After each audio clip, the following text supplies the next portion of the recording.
Welcome back, everybody, to Slices of Seattle, the short form version of the Slice of Seattle podcast. You might be wondering why we are doing an episode today, and I'll tell you why. We got some big Mariners news. Eugenio Suarez is back. Good vibes only. I found out yesterday when I was watching the Mariners game. I checked my phone. I saw that we acquired him. I was in tears. I was in literal tears. Is the best news we could have possibly heard. And I was probably harping on it before, the fact that yes, we picked up Josh Naylor, another really good acquisition from the Diamondbacks. But I think if you hadn't have gotten Eugenio Suarez along with Naylor, then getting Josh Naylor means nothing, to be honest with you. Great hitter, great addition to the lineup, and we need somebody at first base who can produce, but we also need somebody at third base who can produce. And I've said it for a while now. Love Ben Williamson. Great guy, great personality, gold glove kind of defense, right? He had one of those games against I think it was the Athletics, either that or it was the Angels. He had 3 plays in a game where I think he saved 9 defensive runs, which is bonkers. It's absolutely incredible. So, stud level defense, but he has 1 home run in, the 80 some odd games that have happened so far this year. So, just not what you want from a third baseman.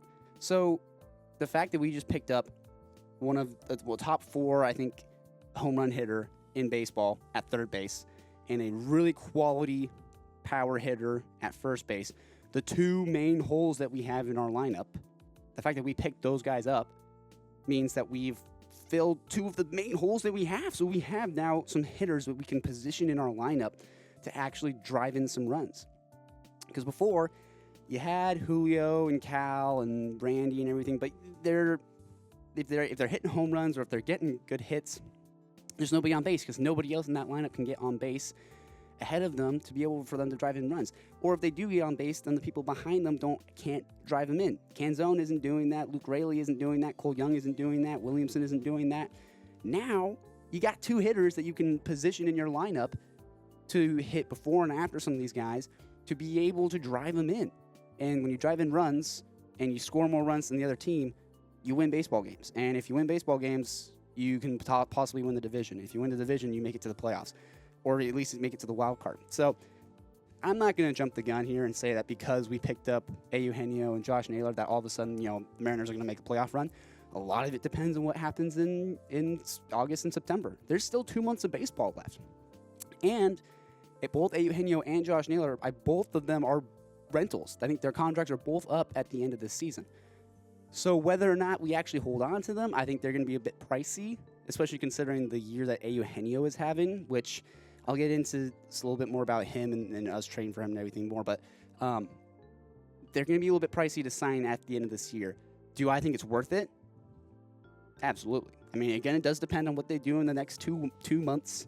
If they really just don't click with this lineup and with this ownership and with this team, which I don't think is going to happen. I think that Geno loved playing here. I think he's going to love being back here again.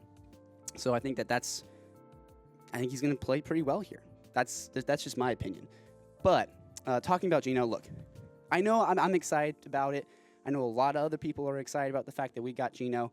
But look, I don't think we should ever forget the fact that we gave up Eugenio for like pennies when we got rid of him in 2023. We got Carlos Vargas and another pitcher who I don't think has seen the light of day yet in the MLB. I'm not sure about that.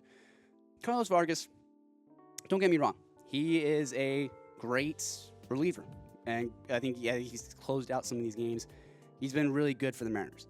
Has he been knock your socks off great? No, I don't think so. I do not think so at all. So considering the fact that we got 2 basically bullpen arms, one of which hasn't even really contributed anything yet, one who's been pretty decent.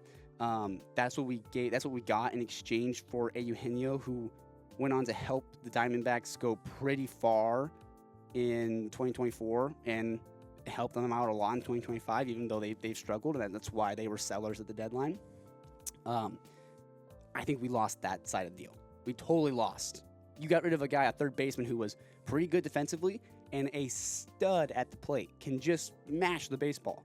And you gave him up to the Diamondbacks for 2 pitchers, one of which has been okay, the other one has been we've never seen him.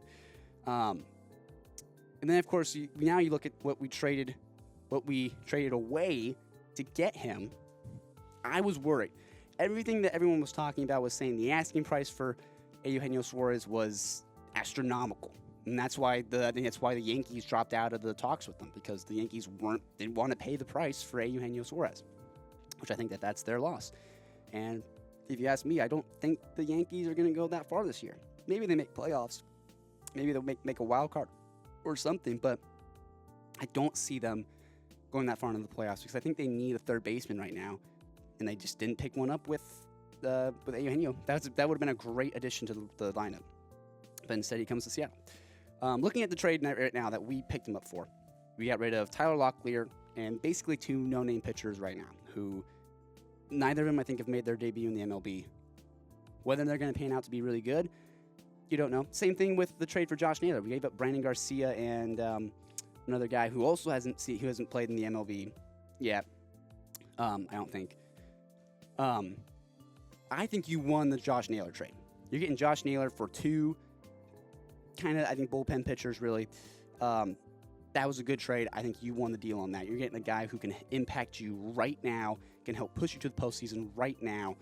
Diamondbacks got two pitchers that can help them later, who they can develop into probably some pretty good pitching. And maybe the Diamondbacks are going to have a really good pitching staff later on in the next few years because of these trades, right? But in terms of like who won the trade right now, the Mariners won that trade with Josh Naylor. So then you look at the deal with Eugenio Suarez. You give up two no-name pitchers, and you give up Tyler Locklear. Now look, I'm not big on the Tyler Locklear bandwagon. I know some Mariners fans are. They think that he's going to be one of the good hitters that we're going to call up from the minors. The way I look at it, we tried that already. He's played in the MLB. He has already made his debut. He came up and played a few games in 2023, 2024, when we were awful. And he just didn't contribute that much. Not really. Do I think he was a good, if out of everyone I think we could have traded to pick up Eugenio for the price that the Diamondbacks were asking for, the fact that you gave up Tyler Locklear is amazing. I love that. That's great. And two no-name pitchers. Do I necessarily think that we won that trade in comparison to what we traded? We got to trade him away back in 2023. I think overall, the way that shakes out is Diamondbacks won that trade. They got Geno for that stretch in 2024, 2025, and now they're getting Tyler Locklear and two potentially good pitchers from us, and we're just getting Eugenio back.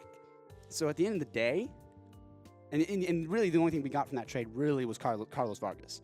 That was it, back in 2023. So again, if you're asking me, overall, Mariners lost that trade. But right now, we picked up a guy who is going to help us in the short term at least, assuming, depending on if we sign him at the end of this year. We have two guys now. We, basically just fleeced the Diamondbacks at this trade line in this, if you look just at what we just got in exchange for what we gave up. We basically kind of fleeced the Diamondbacks a little bit. Two quality hitters, power hitters, who you can position in your lineup to get more RBIs, to win more ball games, to make the postseason, and potentially push yourself far into the postseason. So, am I pretty pumped about the Eugenio Suarez trade? Yes, I am very, very pumped about that. I'm also super pumped about the Josh Naylor trade. So, I'm on cloud 9 right now. And again, I'm going to manage my expectations. He could come to the Mariners and then just get into the worst slump of his entire career. Same thing could be true for Josh Naylor. So take everything with a grain of salt, but it's pretty good. It's pretty exciting. This is one of the best moves I think the ownership has made in quite a while. But you look at the game last night against the Athletics, lost that one, close ball game, came down to a one-run game in the bottom of the ninth. You lose that series you lose 2 games there in Sacramento.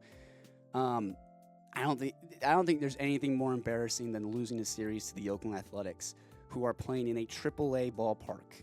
I feel bad for Oakland fans because they're losing their team. they have to watch their team play in a AAA ballpark where it's the AAA team is also playing there. So that field's getting like 2 seasons worth of wear and tear in just 1 year, which is just brutal. So it's from everything I've heard from MLB players when they talk about it, they say that field is kind of just beat to hell, and they're just kind of a cheap organization, and you lose to them. No, don't get me wrong. The Athletics have a lot of really young, good, talented guys on their team this year, and at the start of the year, everyone was kind of expecting them to be like pretty good in the division, especially because the Astros weren't looking that good, the Rangers weren't looking that good. They could have potentially leapfrogged them. But again, at the end of the day, they reminded everybody that they are the Oakland Athletics, and they suck at baseball. At the end of the day, yet somehow they have our number, and we're able to pick up a series win against us.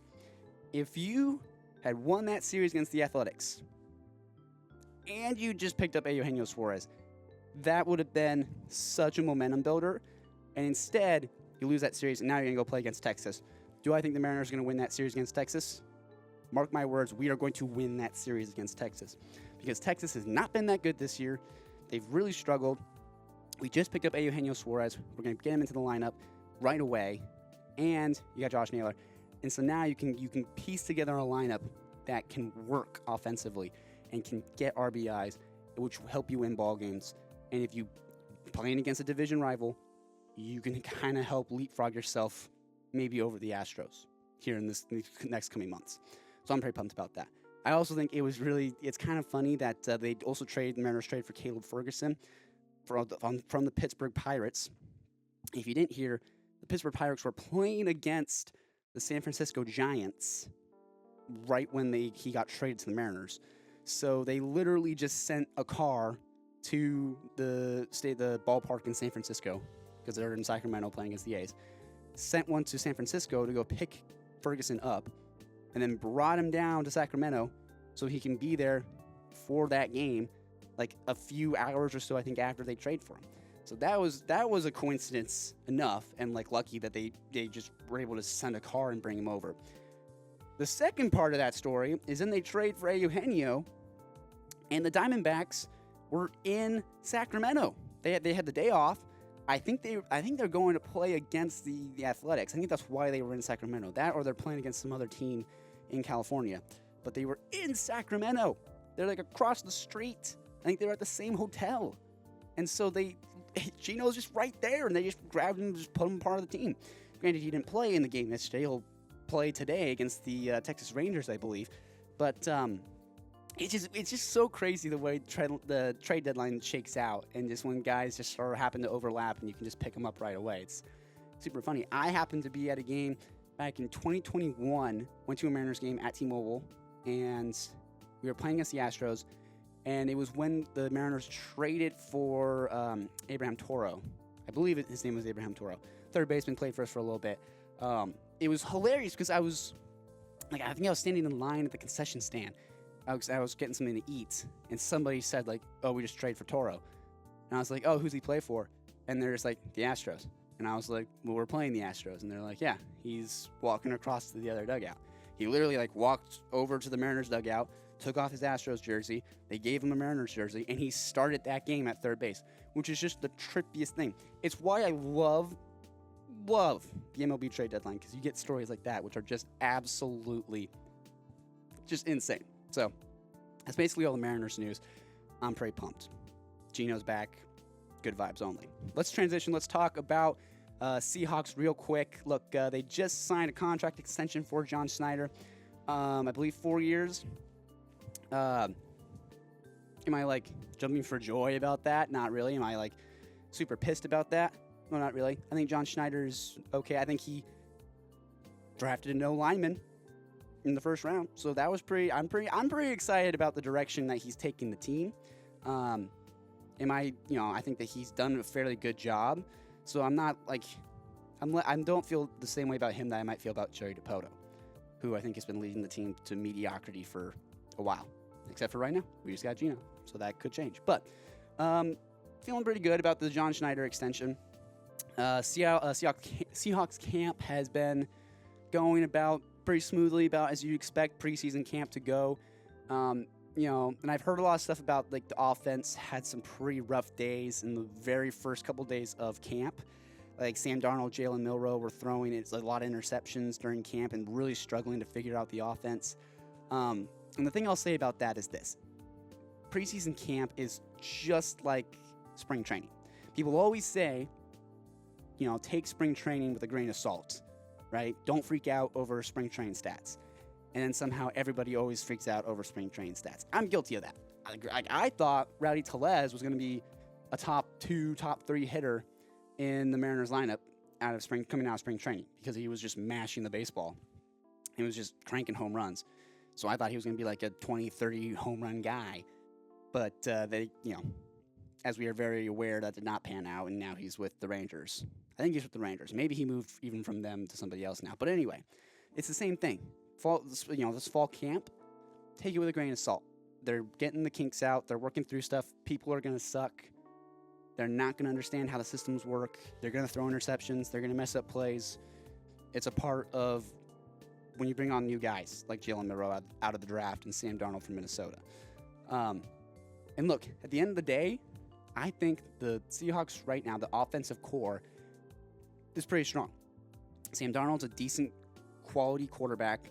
Cooper Kupp's a veteran receiver who I think's got a little bit more left in the tank. I'm excited to see what he does. JSN is a young receiver who's I think is going to be he's one of the best in the league, if you ask me. K9, one of the best running backs in the league. I think he's severely underrated. They need to give him the ball more. And then the defense for the Seahawks, I think, is this year. I think the defense also for the Seahawks was kind of a little underrated. They didn't get enough props that they should have gotten last year. I think if they right now have such a good core of guys that they can be one of the top best defenses in the NFL, and you pair that with a pretty solid offensive core, I mean, Seahawks have a pretty good chance of winning the NFC West. That's me talking. That's what, just looking at this and taking out what we're seeing from fall camp right now. I have some pretty good hopes for the Seahawks right now. And the Kraken, they got a few months till preseason. Preseason games start in September, and I'm pretty excited. Big hockey fan. I just love the hockey season in general. No major news has really come out about the Kraken right now. Again, it's the off season. Not that many big moves have been made. Free agency just finished up. Basically, everyone kind of settled on the teams they're going to play for. I mentioned in the last episode that the Kraken have a bit of a tough schedule in October, where they're playing a lot of good teams. November cools off a little bit. You play some worser teams, and I was just looking at December. You got some tough teams in there. I think you play Vegas a couple times, but other than that, you got a lot of bottom feeders in there, like I think Chicago and San Jose and Anaheim, which, I mean, I always say those are easy wins because they're not that good of teams, but, somehow they always find a way to pick up wins against us, which is the most enraging thing in hockey, when you play a really bad team and somehow they pull out a win against you. But, look, I'm pretty excited about this new core of guys we got with Marchment, Lindgren, bringing those guys in, Matt Murray being one of the backup goaltenders now. I think you should be keeping your eye on what we're going to do with Philip Grubauer, because do I think Grubauer fits into this team anymore? Not really. Joey Daccord is your goalie number one. He's one of the best goalies in the league, if you ask me. He's proved that he can compete at a pretty high level, and Grubauer really can't. I don't think so. I think he was good when he was with us early on. You put him on waivers last year and then pick him back up off waivers. I say he's still an okay goaltender. You could totally trade him and get some pretty good value from him, but I just don't see him filling a role on this team that is worthwhile. Matt Murray would be a decent backup goaltender in case Joey gets hurt, or if you have playing against a team that's like the Sharks or like the Ducks. But I think everyone should keep their eyes out for what we do with Philip Grubauer as the season gets closer, whether we hold on to him or whether we use him for a trade for somebody. Well, I'm not sure. Or maybe we just put him on waivers. You never know. So, but that's going to do it for this episode of Slices of Seattle. Please follow us on Instagram, follow us on YouTube, watch the full video. I post little small clips from this episode and episodes previously. Thank you guys so much for watching. Remember, it is a great day to have a great day. Go Cougs.